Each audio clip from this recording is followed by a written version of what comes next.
अस्सलाम वालेकुम, welcome to back Shagufta home recipe की तरफ से आप सबको ईद मुबारक। आज मैं आपको मटन के गोला कबाब बनाना की रेसिपी बताऊंगी। और हमने तकरीबन 1 किलो कीमा लिया है।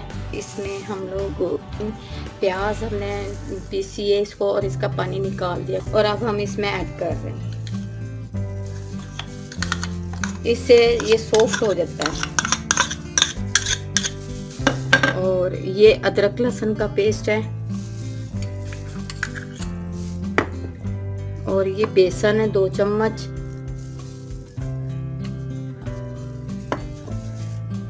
पिसा हुआ सूखा धनिया है,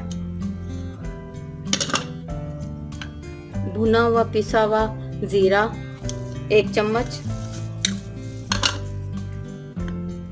नमक मिर्च 1 चम्मच हस्बे जायका, कुटी लाल मिर्च 1 चम्मच,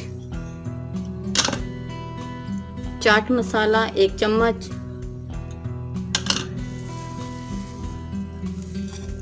आधा चम्मच हरी मिर्च,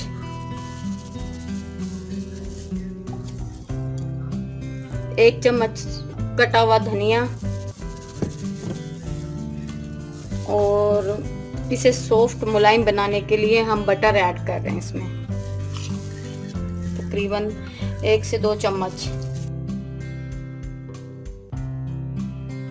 अब हम इसको मिक्स कर लेते हैं।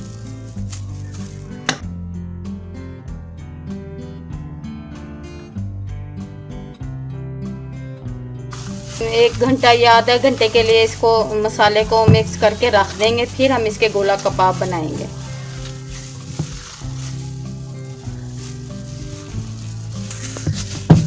ये देखें माशाल्लाह से ये मिक्स हो गया है। अब हम तकरीबन इसको आधे घंटे के लिए या 1 घंटे के लिए, आपकी अपनी मर्जी है, मैं तकरीबन आधे घंटे के लिए इसको रखूँगी, फिर इसके गोला कबाब बनाऊँगी।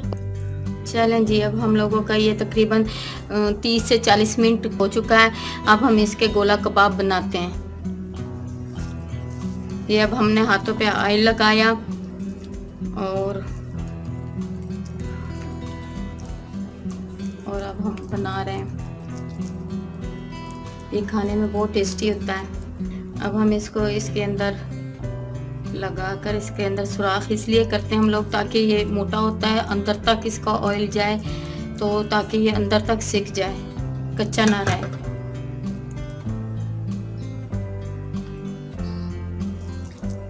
ये देखें हमने सारे गोला कबाब बना के रख लिए। अब हम इसको तवे पे रख कर स्टीम करेंगे।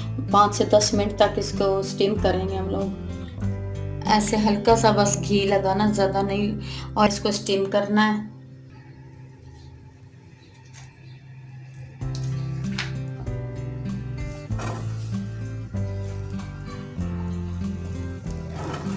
ये देखें इसको साथ साथ रखते जाएं।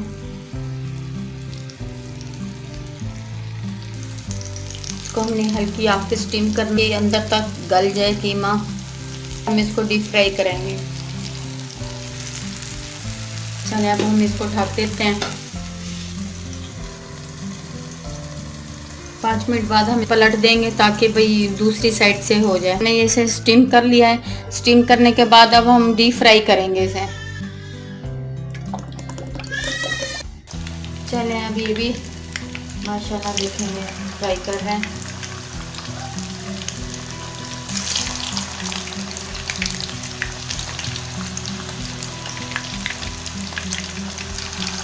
आज की हमारे गोला कबाब रेसिपी रेडी हो गई है। अगर हमारी ये रेसिपी आपको पसंद आए तो कमेंट्स करना, लाइक करना और सब्सक्राइब करना। ओके, अल्लाह हाफिज़।